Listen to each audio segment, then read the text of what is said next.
जाना था, पढ़ा घर जाके। हाँ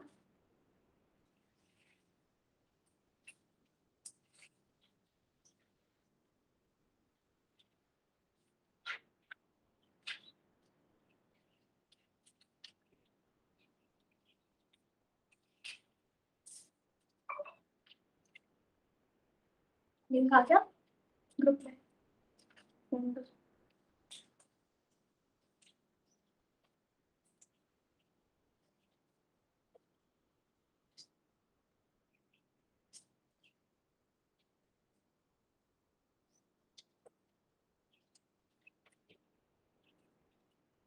नेक्स्ट लिखो, हमने डी ब्लॉक एलिमेंट्स तक किया था ना कल।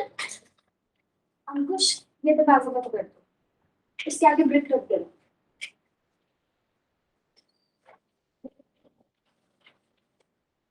डाउट है किसी को कल के लेक्चर में? नहीं?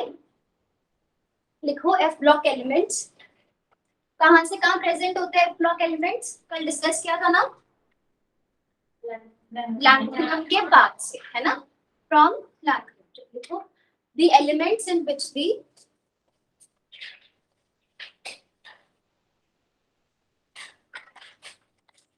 the elements in which the last electron in which the last electron enters into the f orbitals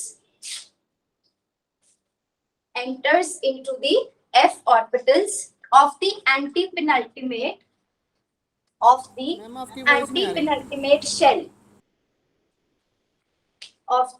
antipenultimate shell are called F block elements.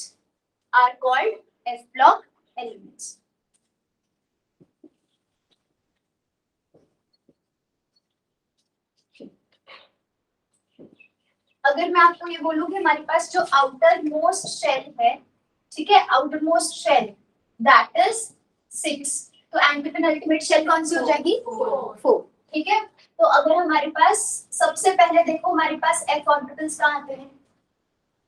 1 की जब हमारा पीरियड नंबर 1 होता है क्या उसमें एफ ऑर्बिटल्स होते हैं? नेक्स्ट 2 में नहीं, 3 नहीं, 4। तो मतलब जब आपके पास 4 प्रिंसिपल क्वांटम नंबर जिस भी आपके एलिमेंट में आएगा तो वहां पॉसिबिलिटी है कि एफ में इलेक्ट्रॉन्स प्रेजेंट हो, है ना। But it is not necessary, है ना। जैसे मान लो आपके पास इलेक्ट्रॉन्स फिल कैसे होते हैं? पहले 1s, then 2s, 2p, 3s।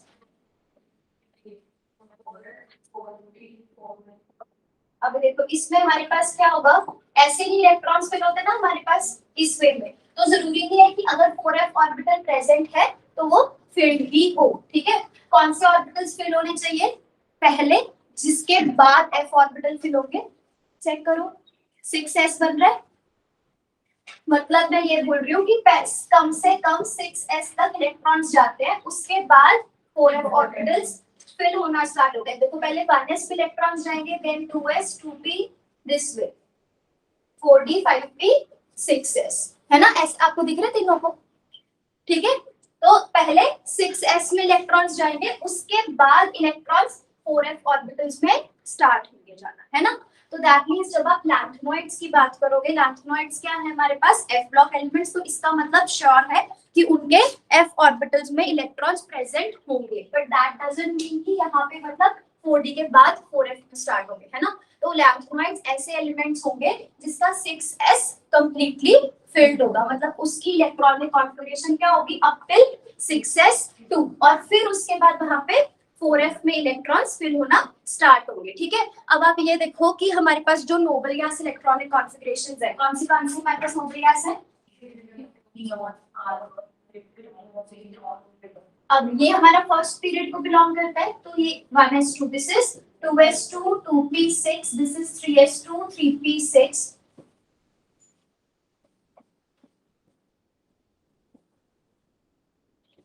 ये हो जाएगा हमारा 6s2, ठीक लिखे?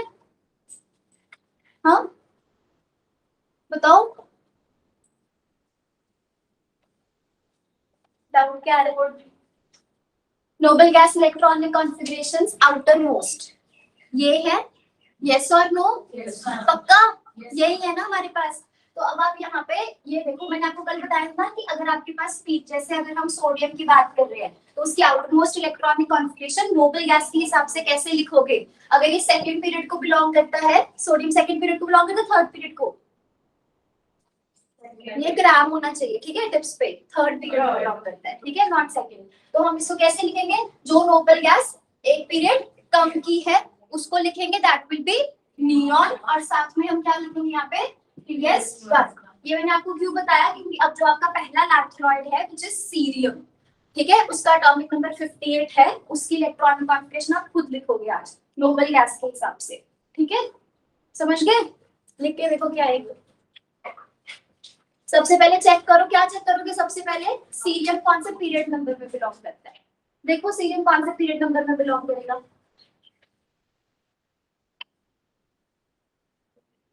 कहाँ प्रेजेंट है? After lanthanum. कौन सा पीरियड नंबर आएगा?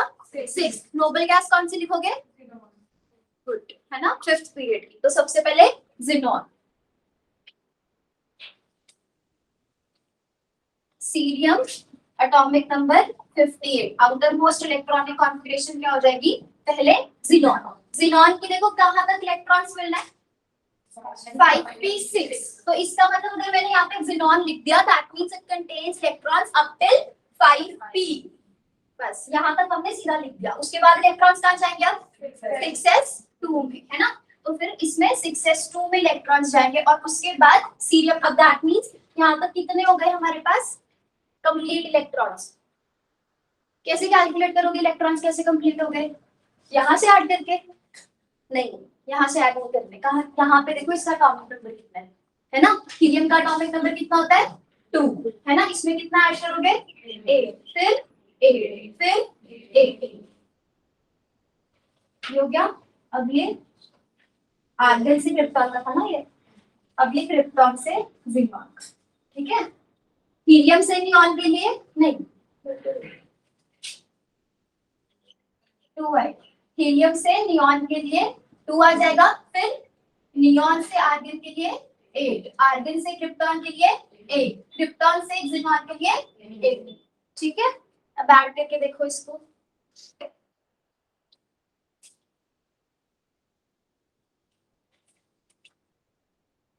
नहीं रुको रुको रुको, नहीं नहीं, ये ऐसे ऐड करेंगे, या ये ना 8 से स्टार्ट होगा आपके आगे, ठीक है, ये याद रखना, ये 8 से स्टार्ट होगा, 2 यहाँ पे नहीं आएगा, ठीक है, पता लगा? और ये क्यों हुआ ऐसे, ये पता लगा?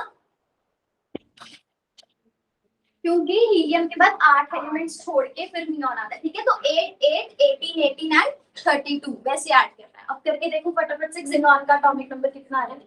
54। तो दैट मींस जिनॉन में 54 इलेक्ट्रॉन्स आप ऐड कर चुके हो, हमें कितने टोटल ऐड करने थे? 58, दैट वाज फॉर सीरियम, है ना, तो 54 यहाँ हो गए, दिस इज 55 56, दैट मींस कितने इलेक्ट्रॉन्स बचे हमारे पास? 2। तो कहाँ जाने चाहिए 2 इलेक्ट्रॉन्स? 4f में, ठीक है, लिखना मत अभी, इसका मतलब यार 4f में 2 इलेक्ट्रॉन्स होने चाहिए। उसके बाद मानो आपका 4f कंप्लीटली फिल हो जाता है, उसके बाद इलेक्ट्रॉन्स कहाँ एंटर करते हैं? 5 में। तो इसकी इलेक्ट्रॉनिक कॉन्फिगरेशन होती है 4f1 5d1 6s2। इसका रीजन भी मैं आपको बताऊंगी, ठीक है, इसका रीजन क्या है कि क्यों हमारे पास f में इलेक्ट्रॉन्स अभी कंप्लीटली फिल नहीं हुए ना, 14 नहीं आए, पर फिर भी एक इलेक्ट्रॉन है, उसके बाद अगला इलेक्ट्रॉन डी में चला गया। अब सीरियम के बाद हमारे पास कौन सा एलिमेंट आता है? प्रेजोडाइनियम, ठीक है, प्रेजोडाइनियम का एटॉमिक नंबर 59, उसका भी यही हो जाएगा जिनोन, है ना, 6s2, उसके बाद 4f और 5d। अब कितने इलेक्ट्रॉन्स ऐड करने हैं हमें? और 3, है ना, यहाँ पे 54 हो गए, 55 56 3 और बचे, है ना, वो तीनों के तीनों इसके f में जाएंगे। इसके बाद जितने भी एलिमेंट्स हैं वो सारे 4f के ही, जब तक कंप्लीटली फिल नहीं होता। एक्सेप्शन कुछ होती है, जैसे कि हमने पढ़ा है ना डी ब्लॉक एलिमेंट्स में, आपको पता होगा क्रोमियम, उसकी हाफ फिल होने की वजह से 3d5 4s2 हो जाती है। तो वैसे कुछ एक्सेप्शंस होंगे, वो हम आगे डिटेल में जब एफ ब्लॉक एलिमेंट्स पढ़ेंगे तब करेंगे। और उसमें हम ये भी पढ़ेंगे कि सीरियम ऐसा क्यों है कि उसके 4f में इलेक्ट्रॉन्स हैं और 5d में इसके दोनों इलेक्ट्रॉन्स 4f में क्यों नहीं जाते, तो वो हम एफ ब्लॉक एलिमेंट्स में पढ़ेंगे। अभी आप ये सीखो इलेक्ट्रॉनिक कॉन्फिगरेशंस करनी कैसे, ठीक है, अब हो जाएगा ना, सीरियम पहला एलिमेंट है, उसमें थोड़ा सा वो रहता है कि एफ के अलावा डी में चला जाता है इलेक्ट्रॉन, बाकी सारे एलिमेंट्स में 4f3 4f4 4f5 until it is completely filled. Okay, clear हो गया? एक्टिनॉइड्स की लिख लोगे अब अपने आप, आराम हो जाएगी ना? चलो एक एक्टिनॉइड लिखो, कल लिखवाए थे ना मैंने एक्टिनॉइड सारे, समेरी नहीं, यूरेनियम की लिख के दो, यूरेनियम की इलेक्ट्रॉनिक कॉन्फ़िगरेशन।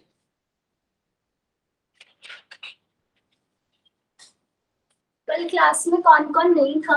ऑफलाइन में आप नहीं थे, आप थे, आप भी नहीं थे, आप भी नहीं थे, है ना? आप भी नहीं थे, आपने ऑनलाइन लगाई थी क्लास चारों में। फर्स्ट डे आज आपका? Okay, what's your name? Nidhi. From where are you? Pathankot. Masters कब किए?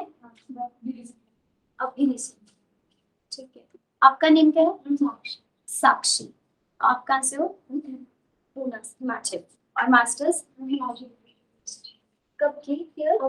अभी नेट का दिया था एग्जाम, उससे पहले नहीं? आपने दिया था निधि? नहीं?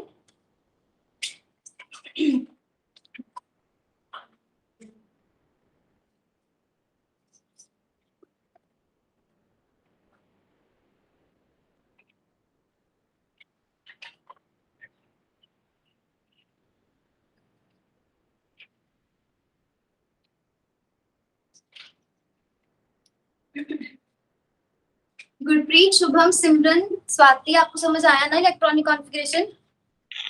Yes ma'am. Yes ma'am.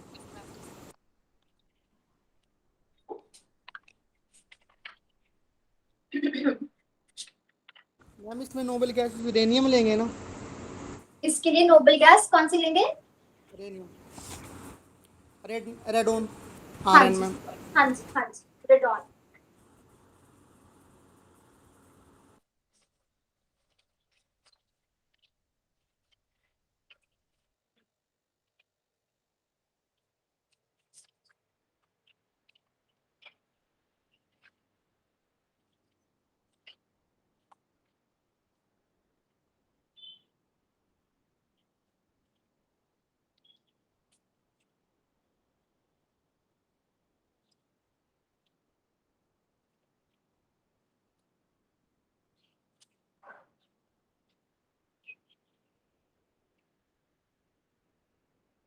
क्या हुआ सर में? कहाँ पे कंफ्यूजन हो रहा है? पहले वाला भी हो गया दूसरी गलती। अभी जब सीरियम की तो लास्ट में मैंने 6s2 लिया जीनोम करके। ये देखो हमारे पास सीरियम का एटॉमिक नंबर 58 है। मैंने आपको क्या समझाया था कि जो हमारा एलिमेंट जिस पीरियड में प्रेजेंट है उससे एक कम वाली नोबेल गैस लेंगे। सीरियम 6th पीरियड में आ रहा है, आ रहे, तो 5th पीरियड में कौन सी नोबेल गैस थी आपके पास? जीनॉन थी ना?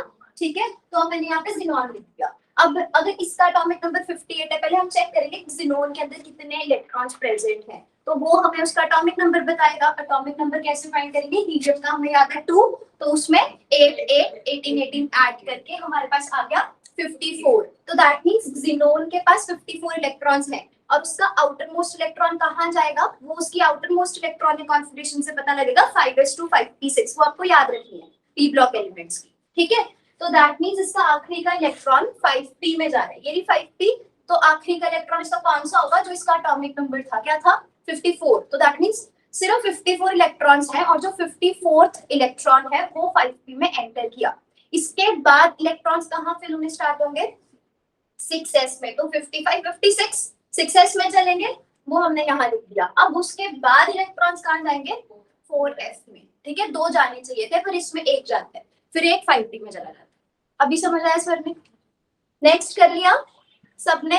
क्या आएगी इलेक्ट्रॉनिक कॉन्फ़िगरेशन? नोबेल गैस कौन सी हो जाएगी हमारे पास? कौन सा दिया मैंने आपको? यूरेनियम, है ना? यूरेनियम का एटॉमिक नंबर 92, और नोबेल गैस रेडॉन। ठीक है, रेडॉन में कितने इलेक्ट्रॉन्स हैं? उसका एटॉमिक नंबर 86, है ना? तो दैट मींस 86 इलेक्ट्रॉन्स इसमें है। और यहाँ पे रेडॉन की आउटर मोस्ट क्या थी? 6s2 6p6, इसका मतलब इसकी 6p तक इलेक्ट्रॉन्स फिल है। तो दैट मींस 4f में कितने हो जाएंगे? कंप्लीट हो जाएंगे ना 14, इसमें 10 चले जाएंगे, उसके बाद आगे 6p में भी चले जाएंगे, 6p कंप्लीटली फिल्ड होगी, है ना? उसके बाद इलेक्ट्रॉन 7s2। तो हम यहाँ पे इसका मतलब यहाँ तक तो लिखने की जरूरत नहीं है ना। अगला इलेक्ट्रॉन कहाँ जाएगा 7s2 है ना। उसके बाद 5f, ठीक है। तो यहाँ पे हमारे पास क्या हो जाएगा 5f में कितने इलेक्ट्रॉन्स फिल करोगे 4। सबको क्लियर है अच्छे से। अंकुश क्लियर हुआ नहीं हुआ ना। 6d वो वेकेंट होगा, जैसे इसमें मैंने लिखा ना तो पर इसमें कोई इलेक्ट्रॉन प्रेजेंट नहीं है, समझे।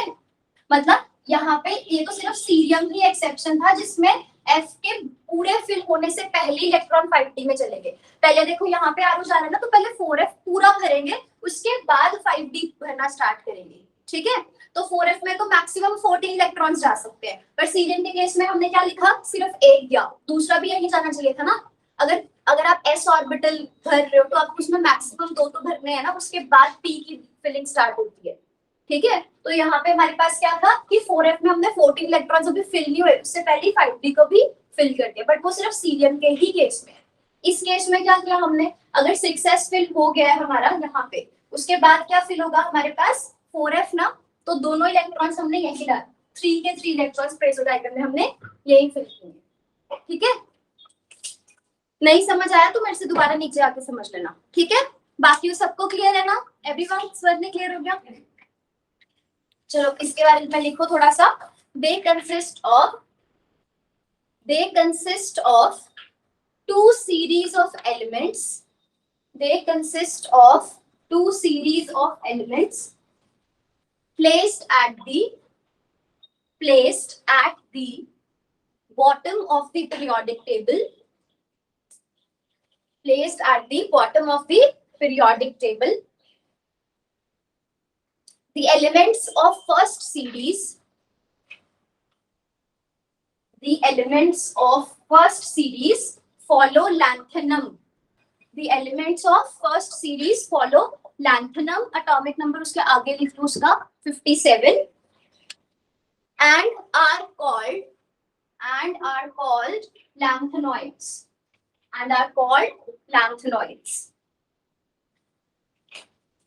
The next point. The elements of second series. The elements of second series follow actinium and are called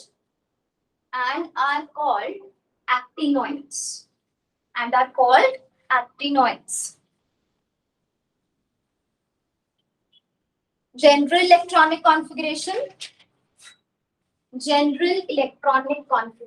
अब वो हम कहाँ से लिखेंगे ये जनरल इलेक्ट्रॉनिक कॉन्फ़िगरेशन। हमने 2 एलिमेंट्स की लिखी ना, सीरियम और यूरेनियम की प्रेसो डायमंड की, तो यहीं से रखेंगे, ठीक है, इनकी जनरल इलेक्ट्रॉनिक फॉर्म।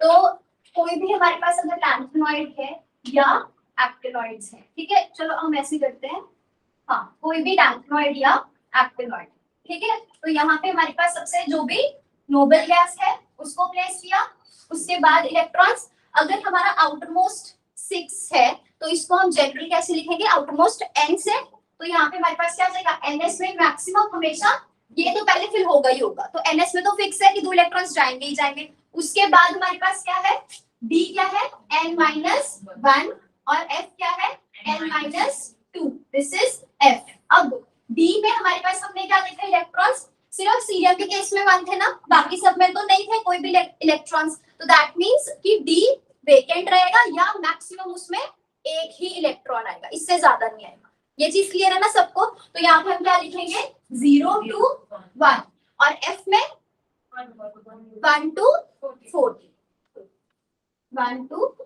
तो ये हमारे पास क्या हो जाएगी इनकी जनरल इलेक्ट्रॉनिक कॉन्फ़िगरेशन। क्लियर है सबको, पक्का।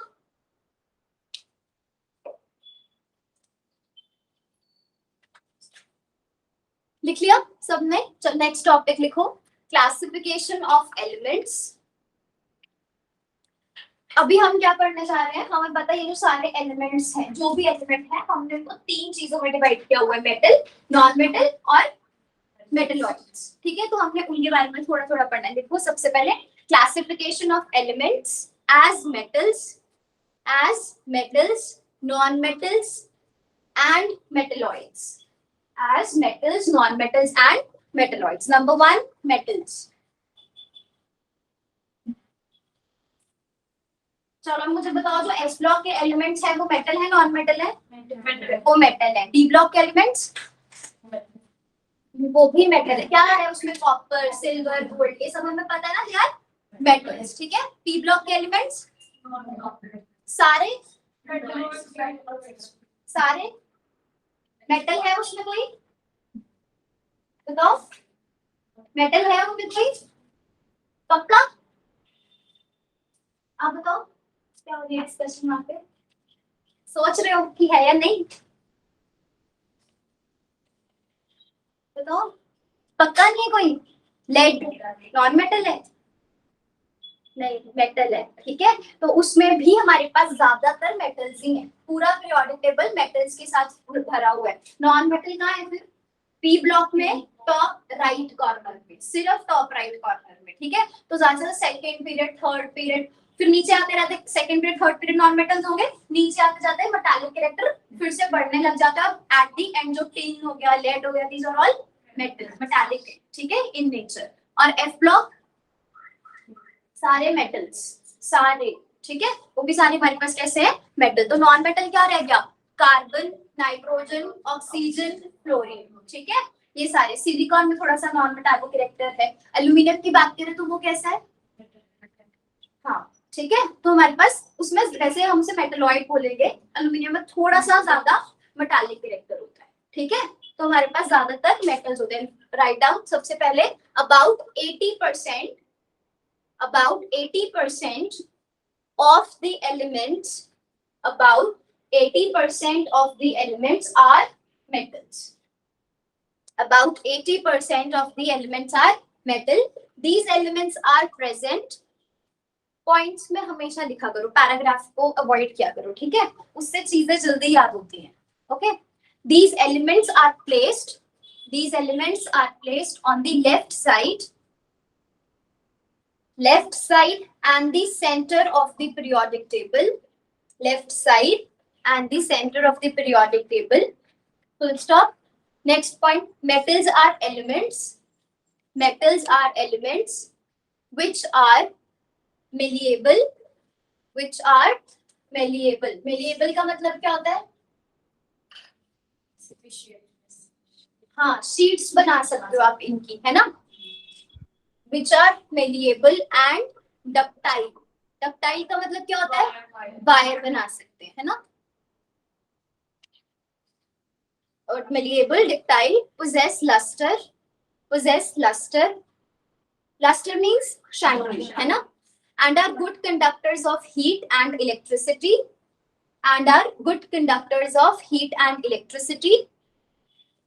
They have high densities.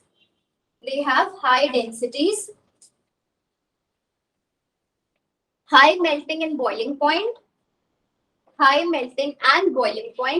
कैसे होते हैं? In general, physically solid, liquid, gas. Solid, है ना? Are generally solid in nature. And which is the only metal which is that is liquid in nature? Pearl. शगुन, मैंने आपको मरकरी की story बता दी थी क्लास में। आपने नहीं सुनी? Mercury is the only metal which is liquid at room temperature. So the story is mercury dissolves gold in it. ये पता है आपको? गोल्ड, जो हम गोल्ड पहनते हैं ना, अगर मरकरी थोड़ा सा भी उसके टच में आए तो वो सारा गोल्ड उसमें डिसॉल्व हो जाता है। तो जैसे हम लोग लैब में होते हैं, थर्मोमीटर में मरकरी प्रेजेंट होती है ना, तो हमारे लैब में एक सीनियर है, उन्होंने थर्मोमीटर उनसे टूट गया था तो उसमें से मरकरी निकला। तो उन्होंने क्या किया, हम मेरी एक और मतलब वहां पे लैबमेट है, उसको बुलाया कि सोफिया इधर आ, तेरे को एक चीज दिखाता हूँ। उसके हाथ में ऐसे मरकरी रख दिया और उसने रिंग पहनी हुई थी, तो उसको mercury is also poisonous in nature. आपको पता है ना ये चीज? तो इट्स नॉट ओनली कि अगर आप उसे खाओगे या इनहेल करोगे तभी वो मतलब प्रॉब्लम क्रिएट करेगा, स्किन के थ्रू भी वो एंटर करता है। तो कभी ऐसी चीजें नहीं करनी चाहिए। तो उन्होंने की और उसको पता था कि ये पॉइजनस है, तो उसने ऐसे करके फेंकी और उसकी यहाँ पे जो गोल्ड की रिंग थी उसके साथ टच होके गया और वो सारा गोल्ड खत्म हो गया। पहले तो वो ऐसे हो रहा था कि शी शोड में ये क्या हो रहा है कि ये पतली पतली हो रही है। मैंने कहा एक बार इसको बाहर निकालना, तो जो यहाँ पे वो सिल्वर कलर के नग वगैरह तो वो तो ठीक पड़ा था, तो उसकी सराउंडिंग में जितना गोल्ड था वो सारा गायब हो गया लिटरली। तो आप जाके चाहे वीडियो चेक करना उसके बाद यूट्यूब पे, वहां पर अगर आप मरकरी के अंदर गोल्ड की रिंग रखोगे ना वो गायब हो जाती है पूरी। तो ऐसे एक्सपेरिमेंट्स आप मत करना, ठीक है। लिख लिया। नेक्स्ट पॉइंट लिखो, gallium have very low melting points. Gallium have very low melting points. ये एक्सेप्शंस हैं दोनों। जैसे सबके मेटल्स जो है उनका सबका क्या है, सॉलिड्स होते हैं, पर मरकरी कैसा है, लिक्विड है। और सबके सब कैसे होंगे, high melting point, boiling point, but gallium का मेल्टिंग पॉइंट कम होगा। अब गैलियम देखो पी ब्लॉक में प्रेजेंट है ना, एल्यूमिनियम के नीचे आता है, फिर भी क्या है, metallic in nature. Okay, next लिखो नॉन मेटल्स। नॉन मेटल्स कैसे होते हैं ज्यादातर, सॉलिड, लिक्विड और गैस। जनरली गैसियस, नाइट्रोजन है ना, ऑक्सीजन। देखो non metals are much less in number, non-metals are much less in number. There are about 20 non-metals. There are about 20 non-metals. These are located at top right corner. These are located at top right corner of the periodic table. Top right corner of the periodic table. Next, non-metals have low melting and boiling point. Non-metals have low melting and boiling point.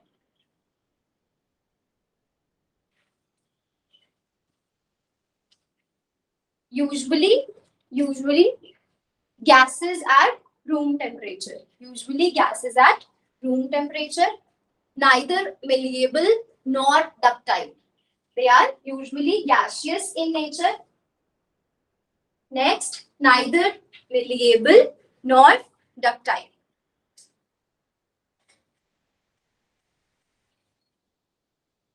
They are poor conductors of heat and electricity. Sub opposite है ना? They are poor conductors of heat and electricity. The non-metallic character increases. The non-metallic character increases from left to right,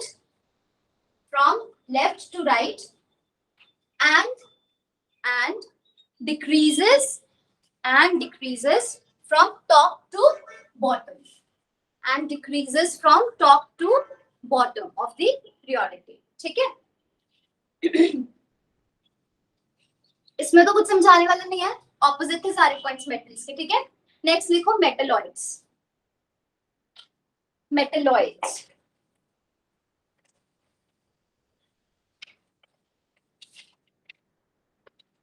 क्या होते हैं metalloids, जिनके पास दोनों की properties हो, मतलब वो मेटल्स जैसे भी हैं और वो नॉन मेटल्स जैसे भी। और मेटलॉइड्स का दूसरा नाम क्या होता है, और किसी नाम से जानते हैं इनको, सेमी मेटल। ठीक है, लिखो मेटलॉइड्स और सेमी मेटल। सबसे number one, a zigzag line separates metal from non-metals.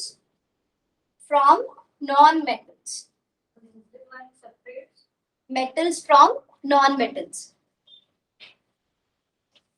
ठीक है, तो मतलब इधर हमारे पास एस ब्लॉक के एलिमेंट्स हैं, है ना, यहाँ पी ब्लॉक में हमारे पास नॉन मेटल है, बीच में क्या है हमारे पास एक डी ब्लॉक है ना, डी ब्लॉक के बाद पी ब्लॉक में कुछ एलिमेंट्स हैं जहाँ पे zigzag लाइन क्रिएट होगी, डिवाइड करेंगे मेटल फ्रॉम नॉन मेटल्स। ठीक है, लिखो the borderline elements such as silicon, germanium, arsenic,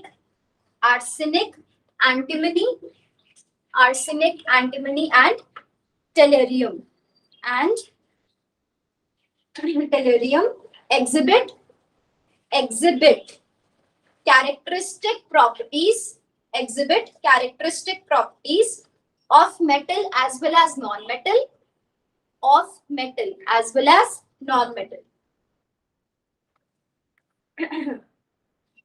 These elements are called metalloids.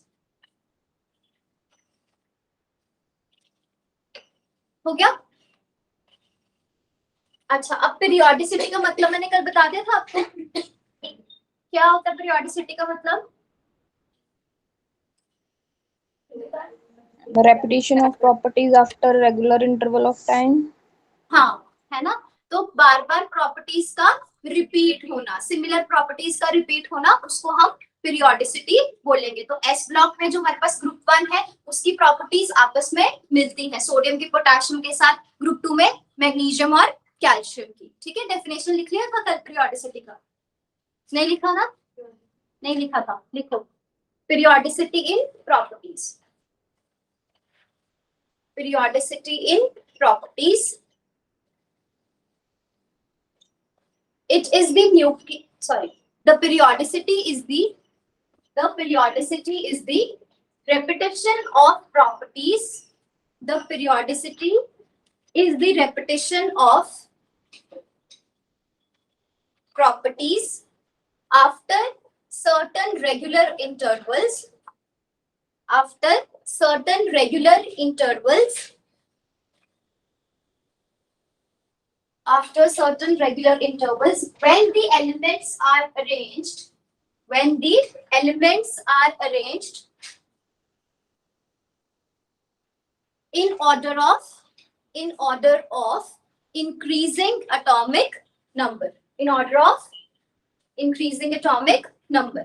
अब हमने क्या करना है, इन सारी प्रॉपर्टीज के बारे में पढ़ना है। ठीक है, जैसे कि ionisation energy, electron affinity, electronegativity, atomic size, all of this. तो बेसिकली हमारे पास जैसे जो भी हम प्रॉपर्टी हम डिस्कस करेंगे, जैसे कि आयोनाइजेशन एनर्जी या इलेक्ट्रॉन एफिनिटी, सबका आंसर दो चीजों पे डिपेंड करेगा।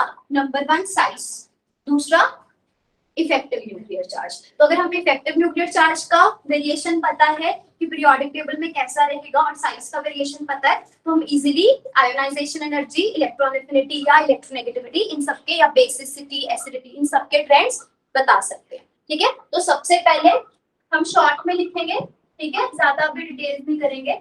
Atomic size, atomic size. सबसे पहले लिखो factors affecting atomic size, factors affecting atomic size.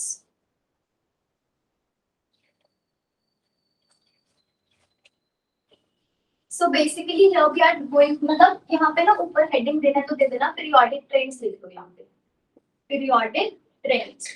तो कोई भी ट्रेंड है वो किस पर डिपेंड करेगा, साइज, या साइज को छोड़ के हम ज्यादा अच्छे से ये बोलेंगे आउटमोस्ट शेल। ठीक है, प्रिंसिपल क्वांटम नंबर। अगर हमें उसके बारे में पता है और न्यूक्लियर चार्ज के बारे में पता है तो हम इजीली उसका ट्रेंड बता सकते हैं। तो सबसे पहले अगर हम साइज की बात करें तो किन दो फैक्टर्स पे वो डिपेंड करेगा। सबसे पहले तो principal quantum number, principal quantum number. ठीक है, that means outer most shell की हम बात करें। और दूसरा effective nuclear charge. Effective nuclear charge क्या होता है,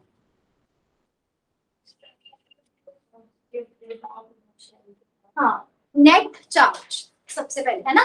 नेट चार्ज मतलब ऐसा नहीं, अगर मैं इसकी बात करूं कि मेरे पास यहाँ 10 प्रोटॉन्स हैं, 10 प्रोटॉन्स का मतलब न्यूक्लियस में अगर 10 प्रोटॉन्स है तो then it means 10 units of positive charge. तो अगर मान लो हमारे पास यहाँ इलेक्ट्रॉन्स पड़े हुए हैं, ठीक है, अगर ये हमारे ऑर्बिटल्स है, 3 ऑर्बिटल्स हमने ड्रॉ किए, एक इलेक्ट्रॉन इधर प्रेजेंट है इनर वाले में, एक मिडिल वाले में और एक आउटर वाले में। तो ये आउटर का, ये मिडिल का और ये इनर का। सबसे ज्यादा न्यूक्लियस का जो पॉजिटिव चार्ज है वो कहाँ फील किया जाएगा, जो सबसे इनर वाला इलेक्ट्रॉन है। प्लस का मतलब उसको वो कितना अपनी तरफ अट्रैक्ट कर सकता है ना।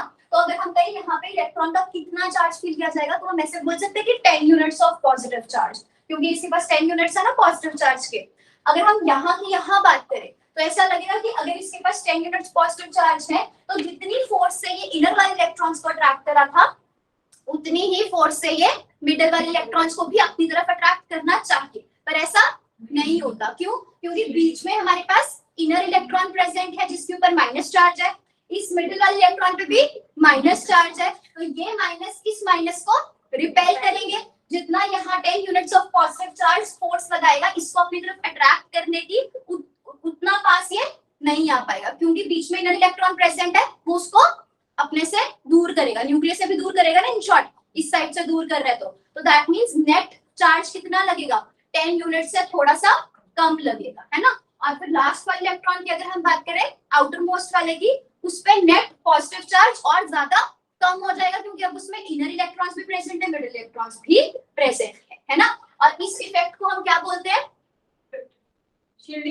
शील्डिंग इफेक्ट या स्क्रीनिंग इफेक्ट। किसका, इनर वाले इलेक्ट्रॉन्स का। इनर वाले इलेक्ट्रॉन्स बाहर वाले इलेक्ट्रॉन्स को बचा के रखते हैं, किससे बचा के रखते हैं, न्यूक्लियस के पॉजिटिव चार्ज से। तो जितना पॉजिटिव चार्ज बाहर वाले इलेक्ट्रॉन्स को फील होना चाहिए था उतना फील नहीं हो पाता, है ना। तो शील्ड करके रख लिया या स्क्रीन करके रख लिया। तो नेट चार्ज बाहर कितना फील हुआ उसको हम क्या बोलेंगे, इफेक्टिव न्यूक्लियर चार्ज, मतलब कितना इफेक्टिव वो हो रहा है वहां पे। 10 यूनिट्स तो नहीं हुआ ना, तो 10 यूनिट से थोड़ा सा कम होगा, मान लो 8 यूनिट्स, तो हम क्या बोलेंगे, न्यूक्लियर चार्ज क्या है, वो तो 10 यूनिट्स ही है, पर इफेक्टिव कितना है, 8 यूनिट्स। तो दैट मींस जो हमारे पास साइज है वो दोनों चीजों पे डिपेंड करेगा। Size depends on principal quantum number. Obviously बात है कि जैसे जैसे आप शेल का नंबर और बढ़ाते रहोगे तो साइज एटम का बढ़ता ही रहेगा, है ना। पर वो इस चीज पे भी डिपेंड करेगा कि न्यूक्लियस कितने फोर्स से बाहर वाली ऑर्बिटल्स को अपनी तरफ अट्रैक्ट कर रहे हैं। जितना ज्यादा बाहर वाले इलेक्ट्रॉन्स पे न्यूक्लियस का इफेक्ट होगा उतना ज्यादा वो उसको अपनी तरफ अट्रैक्ट करेगा, तो साइज क्या हो जाएगा, उससे कम हो जाएगा। अंकुश समझ आया, पक्का, ठीक है ना। तो हमारे पास दोनों चीजों पे डिपेंड करता है, effective nuclear charge also and principal quantum number also, ठीक है। इसको लिख लो पहले, इफेक्टिव न्यूक्लियर चार्ज। एक सेकंड, इसको लिखने से पहले ऐसे लिखो कि जो हमारे पास कैसे डिपेंड करता है, size will be directly proportional to principal quantum number, that is the outer most shell, है ना।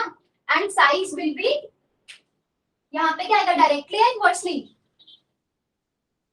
बताओ, इनवर्सली, है ना। It is inversely proportional to effective nuclear charge. Nuclear charge ज्यादा लगेगा तो पॉजिटिव चार्ज ज्यादा इलेक्ट्रॉन को अपनी तरफ अट्रैक्ट करेगा, साइज कम हो जाएगा।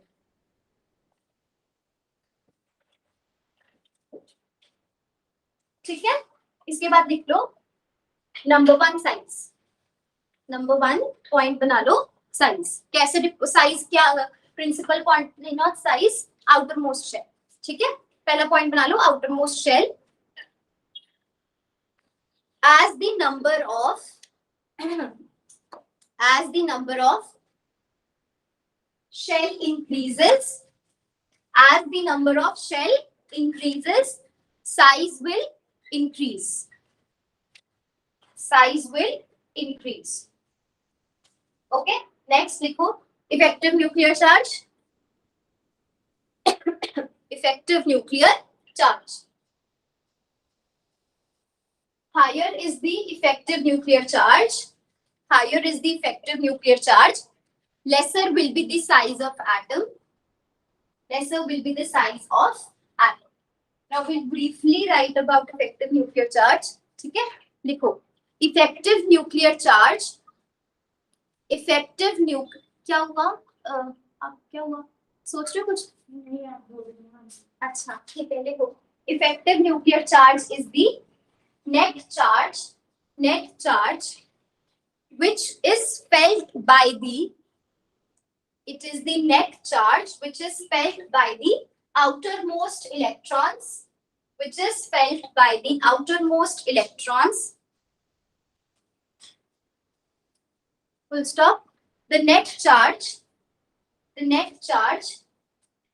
felt by the outermost electrons, the net charge felt by the outermost electrons will be lesser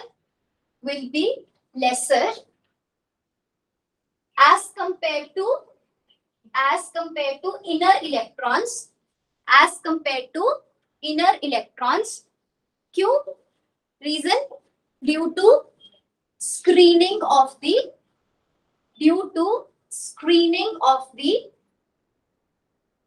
outermost electrons, due to screening of the outermost electrons, by the inner electrons. By the inner electrons. किससे screen करके किससे screen करके रखेगा? Positive charge से. तो लिख लो from the nuclear charge. By क्या लिखा था? By the inner electrons from the nuclear charge. Clear है ना? ठीक है, ये लिखा हमने कि इफेक्टिव न्यूक्लियर चार्ज पे साइज कैसे डिपेंड करता है. सबसे पहले पॉइंट लिखा कि size is inversely proportional to effective nuclear charge. Nuclear charge अगर ज्यादा होगा तो साइज ऑब्वियसली कम हो जाएगा. और इफेक्टिव न्यूक्लियर चार्ज है क्या? फिर हमने वो लिखा कि वो क्या है? Net charge which is felt by the outermost electrons. और वो नेट चार्ज हमेशा कम होगा as compare to inner electrons. Reason लिखा उसका क्यों? क्योंकि इनर इलेक्ट्रॉन स्क्रीन करके रखेंगे किसको? आउटर इलेक्ट्रॉन्स को. किससे स्क्रीन करके रखेंगे? From the nuclear charge. Okay, so write down next periodic trend. मतलब periodic trend of size. Periodic trend of size. क्या हो जाएगा फिर इसका periodic trend? Periodic trend का मतलब हम ये डिस्कस कर रहे हैं कि लेफ्ट से राइट जाएंगे साइज में तो क्या होगा? टॉप से बॉटम आएंगे periodic टेबल में तो साइज का क्या होगा, है ना? तो when you are moving from top to bottom, पहले लिखो from top to bottom. Top to bottom जैसे कि ग्रुप 1 में सोचो क्या होगा? साइज इंक्रीज कर जाएगा क्योंकि आउटर मोस्ट शेल्स का प्रिंसिपल क्वांटम नंबर बढ़ रहा है. Number of shells overall increase कर रहे. तो यहाँ पे हमारे पास सोडियम, पोटेशियम, रुबिडियम, सीजियम क्या था इसमें हमारे पास? यहाँ पे सिर्फ 2s है ना. यहाँ पे 3, यहाँ 4, यहाँ 5, यहाँ 6. तो यहाँ पे शेल्स का नंबर इंक्रीज होता जा रहा है तो ऑब्वियसली बात है साइज भी इंक्रीज होगा. न्यूक्लियर चार्ज बढ़ रहा है. बताओ टॉप से बॉटम आते वक्त न्यूक्लियर चार्ज बढ़ रहा है या नहीं बढ़ रहा? बढ़ रहा है. बढ़ रहा है मैम. क्योंकि एटॉमिक नंबर बढ़ रहा है. और अगर एटॉमिक नंबर बढ़ रहा है तो सिंपल सी बात है नंबर ऑफ प्रोटॉन्स भी इंक्रीज हो रहे हैं, है ना. तो फिर दोनों चीजें कॉन्ट्राडिक्टरी हो गई ना. अगर हमारे पास नंबर ऑफ शेल्स बढ़ रहे हैं तो साइज बढ़ना चाहिए. नंबर ऑफ प्रोटॉन्स बढ़ रहे हैं तो साइज कम होना चाहिए. पर हम क्या बोलते हैं? साइज इंक्रीज हो रहा है. क्यों? क्योंकि हम न्यूक्लियर चार्ज को नहीं देखते, हम इफेक्टिव न्यूक्लियर चार्ज की बात करते हैं, है ना. तो जैसे जैसे आप शेल्स का नंबर, हम शेल का नंबर इंक्रीज कर रहे हैं पर हमारे पास इनर इलेक्ट्रॉन्स जो है वो क्या करके रखेंगे? स्क्रीन करके रखेंगे बाहर वाले इलेक्ट्रॉन्स को. ठीक है, तो जितना न्यूक्लियर चार्ज बढ़ना चाहिए टॉप से बॉटम आते वक्त उतना नहीं बढ़ पाता. Why? Because of screening of the electrons. और जो हमारे पास एक्चुअली क्या होता है, हम दोनों चीजें देख के चलते हैं कि शेल का जो इफेक्ट है वो ज्यादा है या इफेक्टिव न्यूक्लियर चार्ज का इफेक्ट ज्यादा है. ऐसा नहीं है कि इफेक्टिव न्यूक्लियर चार्ज बढ़ नहीं रहा, वो भी बढ़ ही रहा है. पर जितना इंक्रीज इफेक्टिव न्यूक्लियर चार्ज में होना चाहिए उसके कंपैरिजन जो हमारे पास शेल्स का नंबर है वो वाला इफेक्ट डोमिनेट कर जाता है. ठीक है, तो इस वजह से हम बोलते हैं कि नेट रिजल्ट उसका क्या होगा? साइज बढ़ जाएगा. ठीक है, तो क्या लिखा हमने? साइज विल लिख लिया. Size will increase on moving from top to bottom. Size will increase on moving from top to bottom.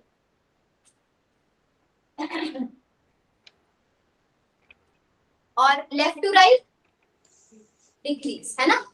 वहां पे क्या हो रहा है? शेल बढ़ रही है? नहीं बढ़ रही ना. सेम ही शेल में इलेक्ट्रॉन्स हम ऐड कर रहे हैं. जब आप lithium, beryllium, boron, carbon, nitrogen यहाँ जा रहे हो तो सेकंड में ही, सेकंड शेल में ही इलेक्ट्रॉन्स फिल होते जा रहे हैं, है ना. तो शेल का नंबर इंक्रीज नहीं हो रहा, इफेक्टिव न्यूक्लियर चार्ज बढ़ता जाएगा. ओके, प्रोटॉन्स बढ़ रहे हैं ना हमारे तो इफेक्टिव न्यूक्लियर चार्ज बढ़ता जाएगा.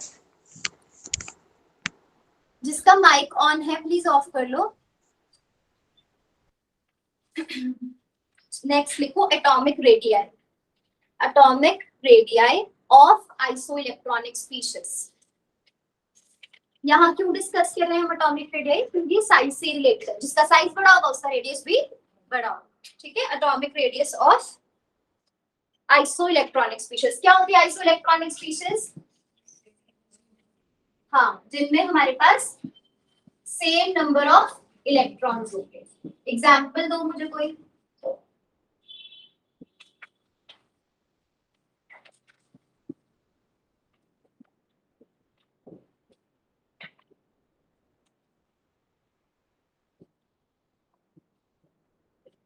देखो ये दोनों सेम है, sodium plus magnesium 2 plus same है।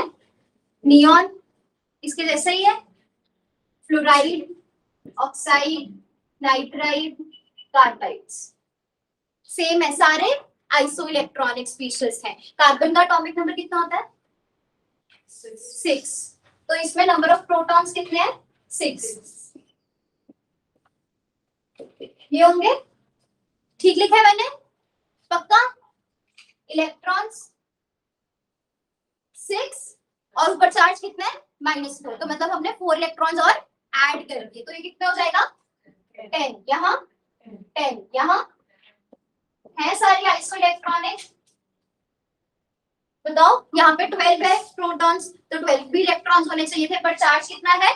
2 प्लस, तो उसमें से 2 सब्ट्रैक्ट करोगे, 12 माइनस 2 10 हो जाएगा, है ना। यहाँ एटॉमिक नंबर 11, तो मतलब 11 उसमें इलेक्ट्रॉन्स थे, पर प्लस आने की वजह से 11 माइनस 1 हो जाएगा, तो कितने बचे? 10। तो all of these are isoelectronic species, है ना। ये प्रोटॉन्स का नंबर लिखा है, ये इलेक्ट्रॉन्स का नंबर लिखा है। अब आइसो इलेक्ट्रॉनिक स्पीशीज में साइज हम कैसे डिसाइड करेंगे? From effective nuclear charge. तो हम ये देख रहे हैं कि प्रोटॉन्स इंक्रीज करते जा रहे हैं, करते जा रहे हैं, करते जा रहे हैं, न्यूक्लियर चार्ज इंक्रीज होता जा रहा है, इलेक्ट्रॉन्स का नंबर सेम है, तो मतलब शील्डिंग इफेक्ट चेंज नहीं हो रहा, है ना। जितना हमारे पास स्क्रीनिंग इफेक्ट इसमें होगा, उतना ही स्क्रीनिंग इफेक्ट इसमें भी होगा, पर न्यूक्लियस के चार्ज के बढ़ने की वजह से क्या होना चाहिए यहाँ पे? अट्रैक्ट करेगा ना बाहर वाले ऑर्बिटल्स को, तो साइज डिक्रीज, ठीक है। तो इस वजह से अगर अच्छा एग्जाम में कभी ऐसे क्वेश्चन आए N3 नेगेटिव Mg2 पॉजिटिव, तो बस आप उसके प्रोटॉन्स और इलेक्ट्रॉन्स फाइंड करके देख लेना, जिसमें नंबर ऑफ प्रोटॉन ज्यादा होंगे, मतलब सिंपल सा रूल ये है, इलेक्ट्रॉन नंबर सेम आ रहा है, आइसो इलेक्ट्रॉनिक स्पीशीज हो गया, तो उन केस में हम नंबर ऑफ प्रोटॉन से सीधा आंसर फाइंड कर सकते हैं। जहां नंबर ऑफ प्रोटॉन ज्यादा वहां साइज कम, ठीक है ना।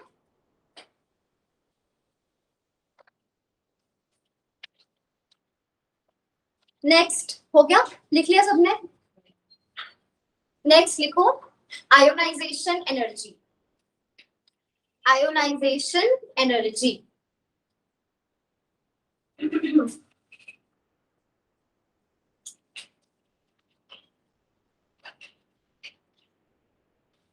क्या होती है आयोनाइजेशन एनर्जी? हाँ, आउटर मोस्ट शेल से अगर हम इलेक्ट्रॉन को बाहर निकालना चाहते हैं, तो उसके लिए आपको एनर्जी देनी पड़ेगी। क्यों देनी पड़ रही है? जब भी हम एनर्जी देते हैं, उसका मतलब कि हम ऐसे क्यों बोल रहे हैं कितनी एनर्जी लगेगी, हमें कितनी एनर्जी देनी पड़ेगी, वो हम कब करेंगे ये चीजें?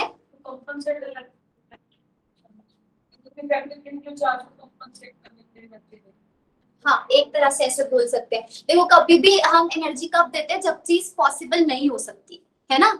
न्यूक्लियस ने इलेक्ट्रॉन को अट्रैक्ट करके रखा हुआ है ना अपने साथ, तो वो नहीं चाहता कि वो इलेक्ट्रॉन बाहर से चला जाए।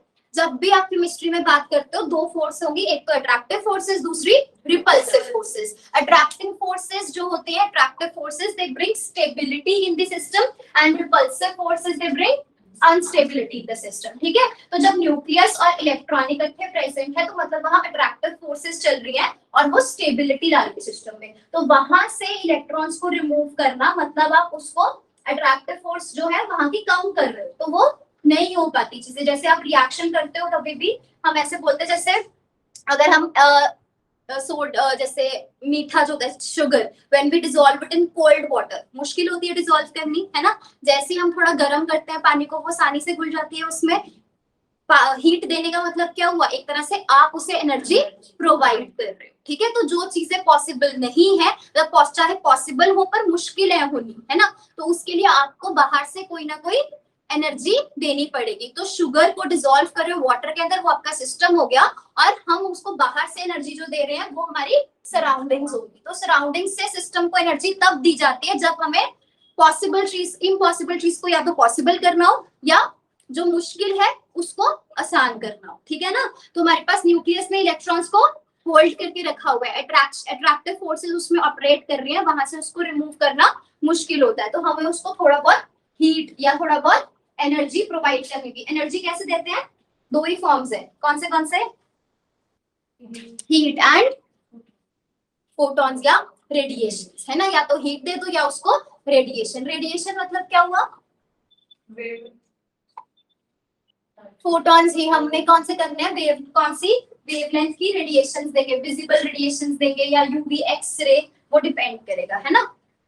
तो इसलिए हम एनर्जी देंगे। और जहां एनर्जी रिलीज कब होगी, जब वो स्टेबल हो जाएगा, जब सिस्टम अनस्टेबिलिटी से स्टेबिलिटी की तरफ शिफ्ट करेगा तो उसकी एनर्जी कम हो जाएगी। जिस सिस्टम, अगर दो सिस्टम है ए और बी, जिसकी एनर्जी ज्यादा उसकी स्टेबिलिटी कम, और जिसकी एनर्जी कम उसकी स्टेबिलिटी ज्यादा हो जाएगी, ठीक है। तो आयोनाइजेशन में पता लगे ना कि हम स्टेटमेंट में क्यों बोलते हैं कि it is the energy required, है ना, और it is the energy given to the system, ठीक है। लिखो amount of energy, ionisation energy, amount of energy required to remove, amount of energy required to remove the most loosely bound electron, the most loosely bound electron, most loosely bound कौन सा होगा, outermost, है ना, most loosely bound electron from an isolated gaseous atom, from an isolated gaseous atom। ये मतलब समझ आया। देखो सोडियम की अगर मैं बात करूं तो सोडियम का मतलब ऐसे नहीं होता बस, है ना, ऐसे नहीं हो सकता ना। सोडियम का मतलब अगर मैं कॉपर लिख रही हूँ तो उसका मतलब सिर्फ एक एटम नहीं होता, इसका मतलब क्या है, large number of atoms are present together this way. तो सोडियम का छोटा सा भी अगर हम टुकड़ा लेंगे तो उसमें भी हमारे पास बहुत सारे सोडियम के एटम प्रेजेंट होंगे। हमने आयोनाइजेशन एनर्जी क्या बोलनी है, एक एटम, आइसोलेटेड एटम से, वो भी किस में होना चाहिए, उसकी गैसियस स्टेट में होना चाहिए, ठीक है। हम जो करते हैं कि हमारे पास जो नॉर्मल सोडियम अगर आपने कभी देखा हो तो that is solid in nature. तो पहले आपको उस सोडियम एटम को क्या करना पड़ेगा, पहले तो हमारे पास बहुत सारे सोडियम एटम्स हैं तो उसे आइसोलेट करना पड़ेगा, एक एटम को लेना है, उसको उसकी गैसियस फॉर्म में कन्वर्ट करना पड़ेगा। फिर जो वो गैसियस फॉर्म है, isolated atom in its gaseous form, वहां से हमें इलेक्ट्रॉन को जब रिमूव करना है, अगर इलेक्ट्रॉन रिमूव हो जाएगा तो चार्ज क्या हो जाएगा, प्लस, है ना। वहां से इलेक्ट्रॉन को रिमूव करने के लिए कितनी एनर्जी चाहिए, तो मतलब एनर्जी हम कहां दे रहे हैं, प्लस, यहाँ, है ना।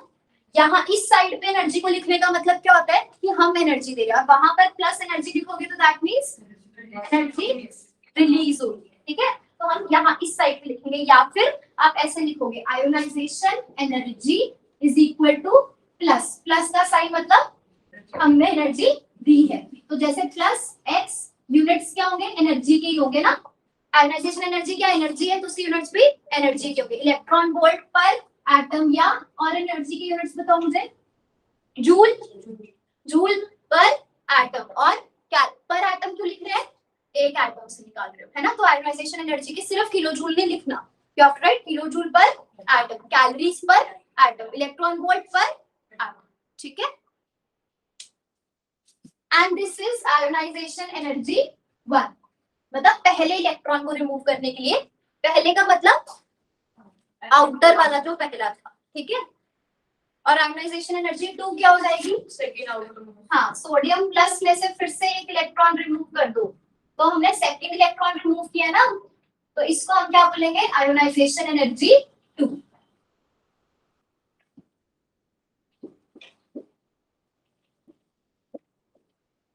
ठीक है ना। वैसे तो ये रिएक्शन होती ही नहीं है ना, सोडियम में से नहीं निकलता दूसरा इलेक्ट्रॉन, क्यों नहीं निकलता, स्टेबल हो जाता, ठीक है।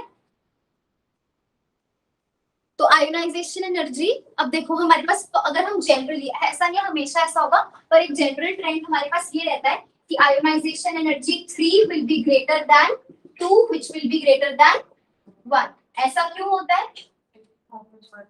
इफेक्टिव न्यूक्लियर चार्ज इंक्रीज कर जाएगा। एक इलेक्ट्रॉन को बाहर निकालोगे तो बाकी जो अब आपका न्यूक्लियस था वो बाहर वाले इलेक्ट्रॉन को होल्ड कर रहा था, उसको अट्रैक्ट कर रहा था, वहां उसकी फोर्स लग रही थी ना, जैसे ही वो निकल जाएगा उसकी वो जो फोर्स जिसके साथ उसको होल्ड करा था वो बाकी के इलेक्ट्रॉन्स के साथ डिवाइड हो जाएगी, है ना, समझ रहे हो। तो इफेक्टिव न्यूक्लियर चार्ज इंक्रीज कर जाएगा और मुश्किल हो जाएगा सेकंड इलेक्ट्रॉन को रिमूव करना, फिर थर्ड इलेक्ट्रॉन को रिमूव करना और भी ज्यादा मुश्किल हो जाएगा, ठीक है। नेक्स्ट लिखो फैक्टर्स अफेक्टिंग आयोनाइजेशन एनर्जी। ये इंपॉर्टेंट है, ठीक है। Factors affecting ionisation energy. क्या बोला मैंने, हर ट्रेंड किस पे डिपेंड करेगा, सारे ट्रेंड्स किस पे डिपेंड कर रहे हैं, दो चीजों पे, साइज या आउटरमोस्ट शेल या फिर इफेक्टिव न्यूक्लियर चार्ज। तो लिखो सबसे पहले size of atom. Number one factor, ionization energy depends on size of atom. कैसे वेरी करेगी, इनवर्सली प्रोपोर्शनल। साइज जितना ज्यादा होगा, जैसे हम दो एटम्स को कंपेयर कर रहे हैं, यहाँ लास्ट इलेक्ट्रॉन यहाँ प्रेजेंट है, साइज बड़े होने का मतलब वहां का शेल्स इंक्रीज कर जाएंगी। अब यहाँ से इलेक्ट्रॉन को रिमूव करना आसान होगा या यहाँ से, ऑब्वियसली जो न्यूक्लियस से दूर है, जो न्यूक्लियस से दूर होगा उसके ऊपर प्लस चार्ज इतना नहीं है, तो वहां से आप उसे आसानी से रिमूव कर सकते हो। तो साइज के इनवर्सली प्रोपोर्शनल है ना। और किस पे डिपेंड करेगा, effective nuclear charge, directly proportional to effective nuclear charge, है ना।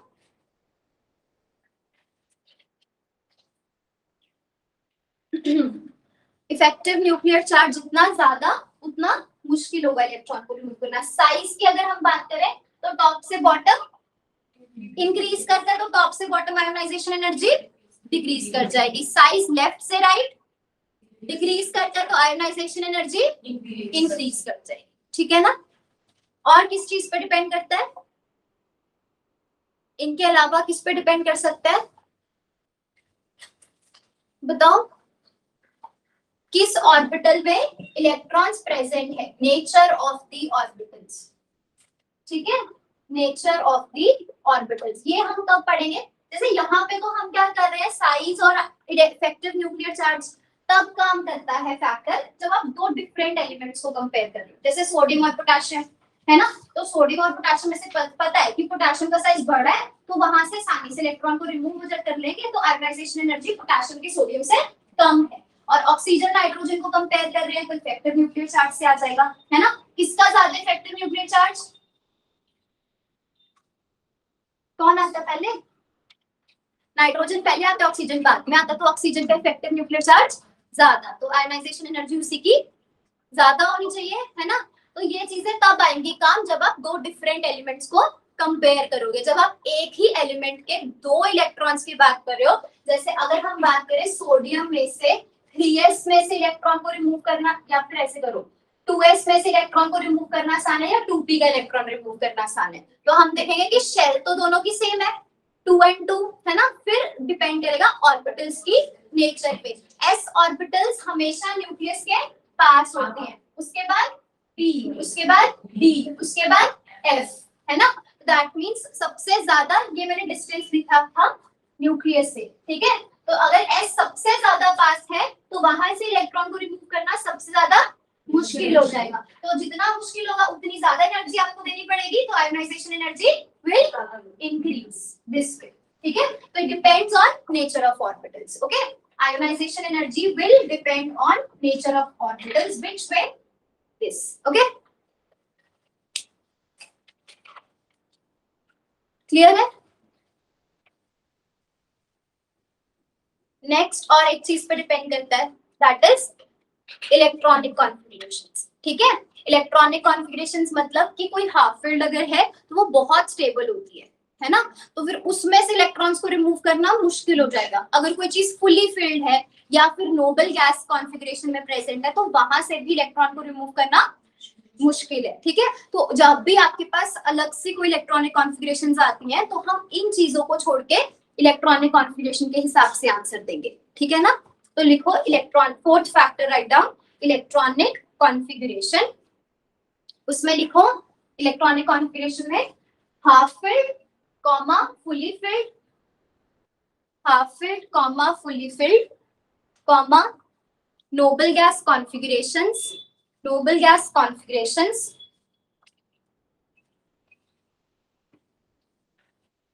फुली फील्ड और नोबल गैस का एक ही मतलब हो जाएगा, ठीक है। एक और इलेक्ट्रॉनिक कॉन्फिगरेशन होती है जिसमें सारे इलेक्ट्रॉन पेयर होते हैं, ना तो वो हाफ फिल होती है ना वो फुली फिल होती है, पर उसमें सारे के सारे इलेक्ट्रॉन्स पेयर होंगे, ठीक है। वो मैं आपको करवाऊंगी, एक बार लिख लो। क्या लिखा था हमने, half filled, fully filled, noble gas and electronic configuration and electronic configuration with all electrons paired, and electronic configuration with all electrons paired are highly stable,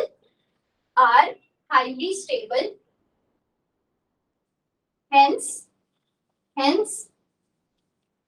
large amount of ionization energy,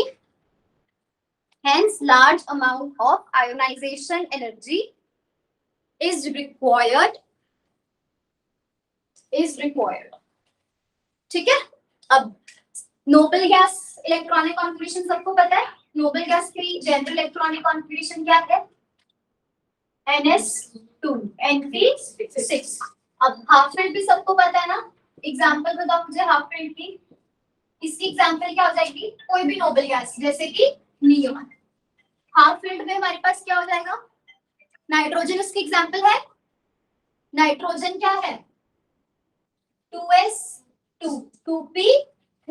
तो इसमें ये half filled है ना, इसमें सिर्फ 3 electrons है. Full fill होने के लिए 6 चाहिए, तो ये हाफ फिल्ड है. तो ये भी हाईली स्टेबल इलेक्ट्रॉनिक कॉन्फिगरेशंस है. और एक कौन सी लिखी हमने? Fully filled. तो यही हो जाएगा. ठीक है. हाँ, ऑल इलेक्ट्रॉन्स पेयर्ड. जैसे एग्जांपल बेरिलियम. बेरिलियम की क्या होती है इलेक्ट्रॉनिक कॉन्फिगरेशन? 2s2 2p2. मैं सिर्फ आउटरमोस्ट लिख रही हूँ. ठीक है. 1s2 2s2 2p2. तो इसमें देखो, अगर मैंने 2 एक बार स्टार्ट कर दिया तो इसमें हमारे पास क्या, हाँ मैंने कुछ गड़बड़ की. 1s2 2s2. ठीक है. तो इसका मतलब इसमें 2p प्रेजेंट है या नहीं? कल बताया था ना, एक बार n is equal to 2 लिख दिया तो उसमें 2 सब शेल्स होंगी. ऑर्बिटल्स भी 2, 2s और एक 2p है ना. तो फिर हमारे पास 2s and 2p 2 सब शेल्स होंगी. और अगर मैंने 3 लिख दिया, n is equal to 3, तो दैट मींस 3 सब shells, 3s 3p and 3d. वो वेकेंट है तो अलग बात है. तो जैसे बेरिलियम में 2s है तो इसका मतलब उसमें 2p भी प्रेजेंट है, पर वो वेकेंट है. तो अब इसमें अगर हम देखें कंप्लीट लिखेंगे तो 1s में 2 इलेक्ट्रॉन्स, 2s में 2 इलेक्ट्रॉन्स, टोटल इलेक्ट्रॉन्स 4. सारे के सारे आपस में पेयर. पर क्या ये फुली फिल्ड है? क्या ये नोबल गैस है? हाफ फिल्ड है? नहीं है ना. ये अलग है. कौन सा? जिसमें इलेक्ट्रॉन्स जितने भी हैं सारे पेयर्ड है. ना तो वो फुली फिल्ड है ना हाफ फिल्ड है, पर सारे इलेक्ट्रॉन्स पेयर्ड है. ऐसी कॉन्फिगरेशंस भी स्टेबल होती है. ठीक है ना. हो गया? क्लियर है सबको? अब इसको अप्लाई कैसे करते हैं? ठीक है. लेफ्ट से राइट नोट कर लिया ये सारा. इसको हमने अप्लाई कैसे करना है? जब आप लेफ्ट से राइट जा रहे हो पीरियोडिक टेबल में, उस टाइम पर हमारे पास इफेक्टिव न्यूक्लियर चार्ज इंक्रीज करेगा डिक्रीज? Left to right. हाँ, लेफ्ट से राइट जाने पर इफेक्टिव न्यूक्लियर चार्ज इंक्रीज करेगा, तो हमारे पास आयोनाइजेशन एनर्जी इंक्रीज करनी चाहिए, है ना. तो मैं एलिमेंट्स लिख रही हूँ यहाँ पे. हमारे पास lithium, beryllium, boron, carbon, nitrogen, oxygen, fluorine and neon. हम ये एक्सपेक्ट करते हैं कि लेफ्ट से राइट जाने पर इफेक्टिव न्यूक्लियर चार्ज इंक्रीज करेगा, तो आयोनाइजेशन एनर्जी भी इंक्रीज करनी चाहिए. तो हम सारा वहां पर एंड तक इंक्रीज करते, पर ऐसा नहीं होता. क्यों नहीं होता? स्टेबल इलेक्ट्रॉनिक कॉन्फिगरेशंस की वजह से. तो वो आप कैसे करोगे? हर एक इलेक्ट्रॉनिक कॉन्फिगरेशन लिख दो. इसकी क्या हो जाएगी? 2s2. सारे इलेक्ट्रॉन पेयर को मैंने अभी दिखाया. Boron 2s2 2p done. 2s2 2p 2. Nitrogen, oxygen,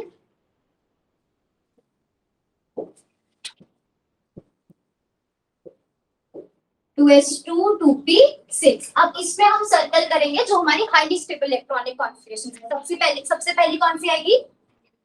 beryllium. उसके बाद नाइट्रोजन. उसके बाद नियॉन. तो हम ये एक्सपेक्ट करते थे ऑर्डर, अभी लगाना मत. ये एक्सपेक्ट कर रहे थे कि कंटिन्यूअसली इंक्रीज, पर जो स्टेबल ज्यादा है उसकी आयोनाइजेशन एनर्जी ज्यादा हो जाएगी. तो हम एक्सपेक्ट ये कर रहे थे कि बेरिलियम की बोरॉन से कम होनी चाहिए, है ना. पर बेरिलियम में सारे इलेक्ट्रॉन्स पेयर्ड हैं, उस वजह से क्योंकि ये बहुत ज्यादा स्टेबल है तो इसकी आयोनाइजेशन एनर्जी बोरॉन से बढ़ जाएगी. इतनी नहीं बढ़ेगी कि सबसे ज्यादा हो जाएगी, पर हाँ इतनी बढ़ जाती कि जो बिल्कुल इसके साथ वाला एलिमेंट है उससे ज्यादा हो जाएगी। व्हाई? बिकॉज ये स्टेबल है। ठीक है, तो हमारे पास पहले क्या आएगा, लिथियम, फिर बोरॉन, फिर बेरिलियम। ठीक है, इसके बाद कार्बन। अब अगला कौन सा है, nitrogen. Again half filled, stable electronic configuration, तो इसकी आयोनाइजेशन एनर्जी जितनी एक्सपेक्ट करते हैं उससे ज्यादा होगी। ठीक है, तो ज्यादा होने की वजह से ये ऑक्सीजन की जगह ले लेगा। ठीक है ना, तो हमारे पास पहले हम ऑक्सीजन लिखेंगे, फिर नाइट्रोजन, इसके बाद फ्लोरीन, और उसके बाद ये अब ऑन के आगे तो कुछ था नहीं ना हमारे पास, तो यहाँ पे ऐसे। क्लियर हो गया सबको, एवरीवन? आयोनाइजेशन। ठीक है, तो ये मैंने सेकंड पीरियड का लिखा ना, थर्ड पीरियड फोर्थ पीरियड का खुद लिखो। थर्ड पीरियड फोर्थ पीरियड का लिखो। ठीक है,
लिख लिया थर्ड का, फोर्थ,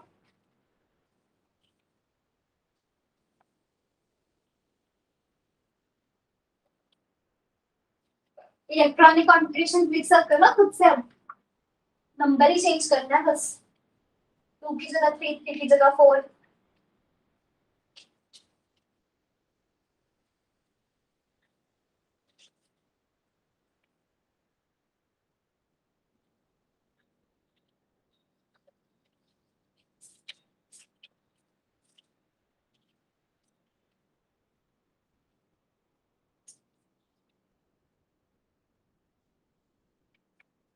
ऑर्गेनिक में कौन सा टॉपिक स्टार्ट किए?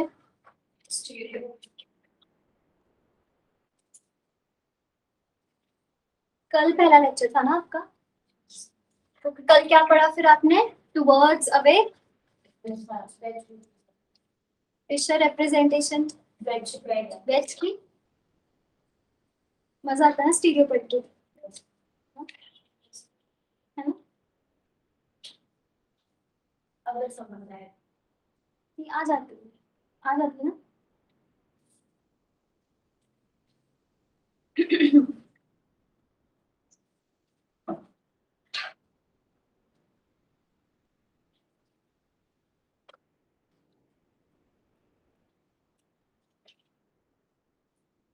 ऑर्गेनिक में कॉन्सेप्ट्स अच्छे हैं, है ना?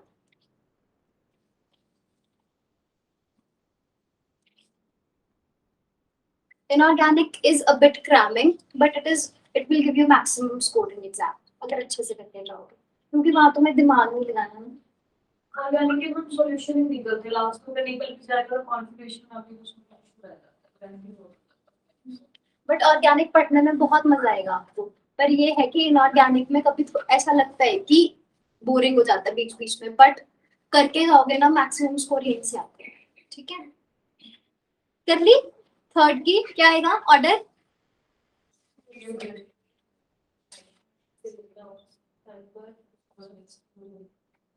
सही है ना? और नेक्स्ट का पोटेशियम, गैलियम, कैल्शियम। नेक्स्ट हाँ, germanium, selenium. Next arsenic, bromine and krypton, है ना? ठीक है, कर लिया ना सबसे, सबने? अब ये हो गया third period and fourth period. Fifth और सिक्स्थ का लिख लो ऑर्डर, जैसा सोचते हैं वैसा ही आता है। वहां पे ऐसे नहीं करना उल्टा पुल्टा आगे पीछे, ठीक है? तो वहां लेफ्ट से राइट हमारे पास इफेक्टिव न्यूक्लियर चार्ज इंक्रीज कर रहा है, तो साइज उसके बाद मतलब इफेक्टिव न्यूक्लियर चार्ज इंक्रीज कर रहा है, तो आयोनाइजेशन एनर्जी कंटिन्यूअसली इंक्रीज ही करेगी। रीजन उसका ये रहता है कि वो होती है स्टेबल, पर वहां पे इफेक्टिव न्यूक्लियर चार्ज का मतलब नंबर ऑफ प्रोटॉन्स बढ़ रहे हैं ना, नीचे नीचे जा रहे हो हमारे पास, तो फिर ये हो रहा है कि हमारे पास इफेक्टिव न्यूक्लियर चार्ज का जो इफेक्ट है वो डोमिनेट कर जाता है स्टेबल इलेक्ट्रॉनिक कॉन्फ़िगरेशंस के इफेक्ट को। ठीक है, तो यहाँ पे यही रहेगा हमारे पास, हम दोनों चीजों को साथ में लेकर जाएंगे। ऊपर वाले एलिमेंट्स पे हमारे पास इलेक्ट्रॉनिक कॉन्फ़िगरेशंस फैक्टर्स डोमिनेट करते हैं over effective nuclear charge. Lower periods में हमारे पास इफेक्टिव न्यूक्लियर चार्ज ज्यादा डोमिनेट कर जाएगा, तो जैसा ऑर्डर हम एक्सपेक्ट करते हैं सेम ऑर्डर आएगा। ठीक है, तो इसको याद रखनी है चीज को। ठीक है, तो ऑर्डर लिख लो उसका क्या होगा। Effective nuclear charge increases, ionization energy also increases, है ना निधि?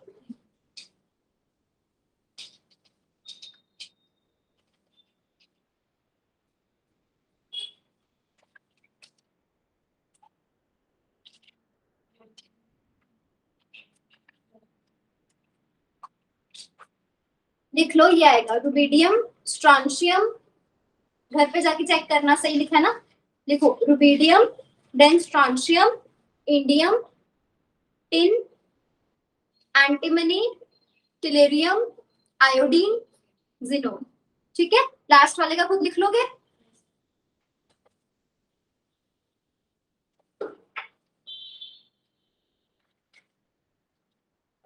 अब देखो हम इससे हमारा रिजल्ट और कौन से प्रॉपर्टीज पे पड़ेगा। मेटालिक कैरेक्टर, अगर मैं बात करती हूँ मेटालिक कैरेक्टर का मतलब ये होता है, metallic means metals are those which easily lose the electrons. जितने ज्यादा किसी एलिमेंट की, एटम की टेंडेंसी होगी इलेक्ट्रॉन को लूज करने की, उतना ज्यादा उसका मेटालिक कैरेक्टर होता है। ठीक है ना? तो अगर हम बात करें tendency to lose an electron, if that is more, it means ionization energy is of that atom is less, है ना? आयोनाइजेशन एनर्जी कम का मतलब वो इलेक्ट्रॉन आसानी से लूज कर सकता है, तो उसकी tendency to lose electron is more, है ना? सो वी कैन से कि कुछ ट्रेंड्स हैं जो आयोनाइजेशन एनर्जी पे डिपेंड करते हैं, जैसे कि मेटालिक कैरेक्टर। तो जितना आयोनाइजेशन एनर्जी कम होगा मतलब इलेक्ट्रॉन उतनी आसानी से लूज किया जा रहा है, मेटालिक कैरेक्टर बढ़ जाएगा, है ना? तो राइट डाउन properties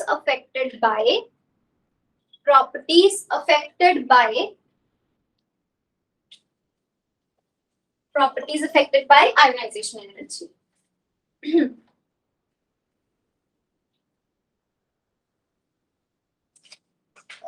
देखो metallic number one, metallic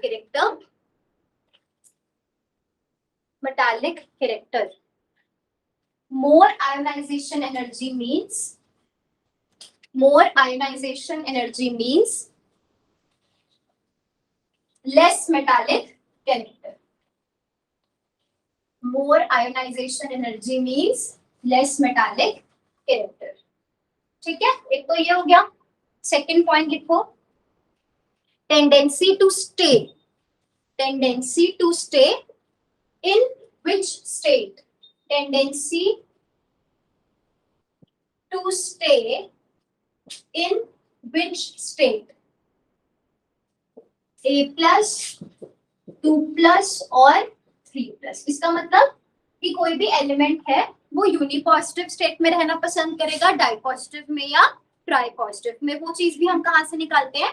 ionisation energy से. हमें पता है कि सोडियम प्लस में या सोडियम 2 प्लस में कौन सा ज्यादा स्टेबल है?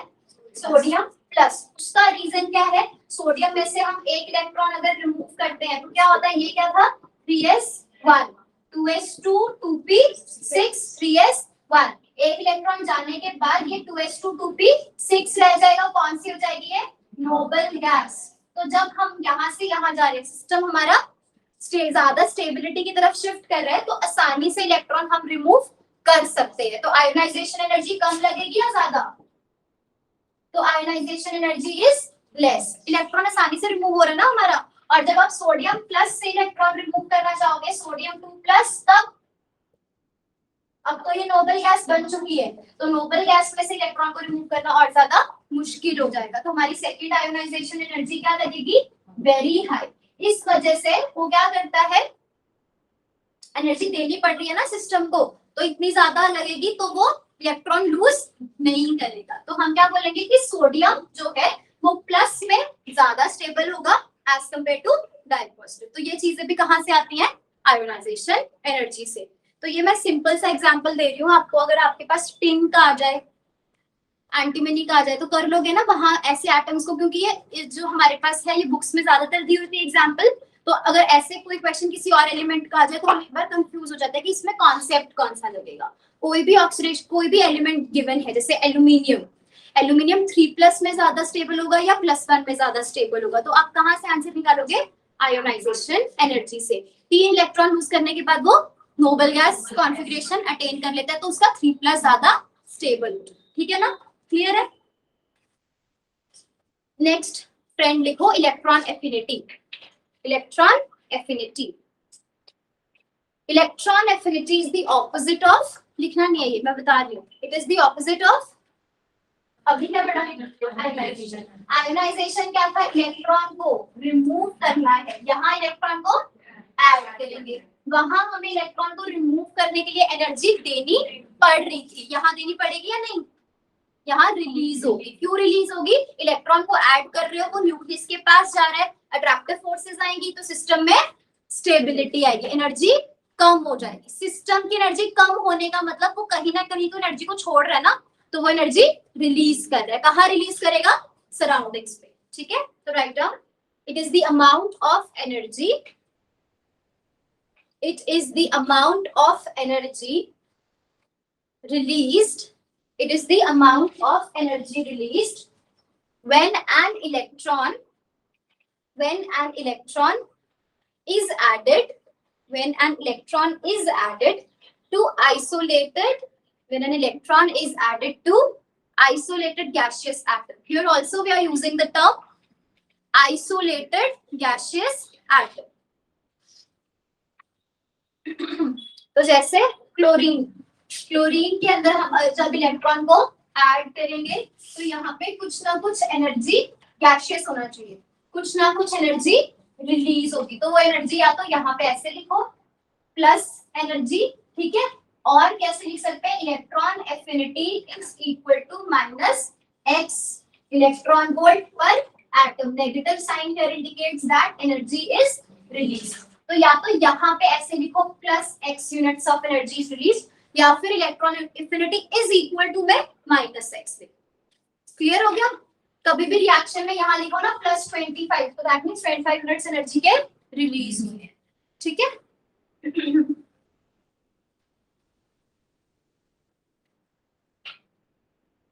Write down electron affinity measures the tightness with which an atom can hold the additional electron. बाहर से इलेक्ट्रॉन ऐड करो ना, तो इसलिए एडिशनल इलेक्ट्रॉन लिखा है. ठीक है? जितनी ज्यादा उसकी टेंडेंसी होगी बाहर के इलेक्ट्रॉन को होल्ड करने की, है ना, तो दैट मींस इलेक्ट्रॉन एफिनिटी कम होगी या ज्यादा? एफिनिटी का मतलब क्या होता है? प्यार, है ना? तो जितना ज्यादा उसकी टेंडेंसी ज्यादा होगी, प्यार उतना ज्यादा ही होगा, है ना? इलेक्ट्रॉन एफिनिटी ज्यादा होगी, ठीक है? देखो, larger is the value of electron affinity, larger is the value of electron affinity, greater is the tendency of an atom, greater is the tendency of an atom to accept the electron, greater is the tendency of an atom to accept the electron. ठीक है, बाकी हम कल करेंगे, ठीक है? Revise करके आना है पूरा लेक्चर आज का और कल का, कल पीरियोडिसिटी खत्म हो जाएगा, ठीक है?